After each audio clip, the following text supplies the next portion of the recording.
ekoloji mühitin yaxşılaşdırılması və insanların rahat istirahət etməsi üçün daha bir park istifadəyə verildi.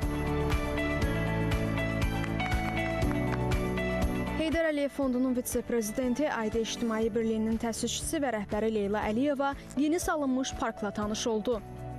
Bakı-Qazax magistral yolunun 60-cı kilometrliyində yaşayış evlərinin qarşısında yerləşən parkın ümumi sahəsi 10.350 kvadrat metrdir. Abadlıq işləri çərçivəsində burada müxtəlif növ ağaclar, kol bitkiləri və güllər əkilib, qazon salınıb. Qəsəbə sakinləri üçün sağlam və keyfiyyətli istirahət məkanı yaradılıb. Sakinlərin, xüsusilə də uşaqların rahatlığı üçün parkda uşaq oyun meydançaları qurulub, söhbətgahlar və digər istirahət zonaları inşa edilib. Açılış tədbiri çərçivəsində xüsusi ağac əkmə aksiyası təşkil olunub. Leyla Əliyeva və Aidiya könüllüləri parkın müxtəlif hissələrində sərf ağacları əkiblər.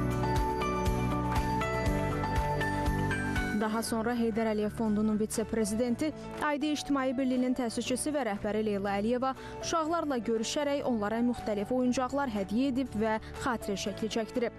Yeni park qəsəbə sakinləri üçün həm ekoloji, həm də sosial baxımdan dəyərli bir istirahət məkanına çevrilib. Fidan Mahmudova, Emin Əhmədzadə, Leyla Cavad, ASTV xəbər.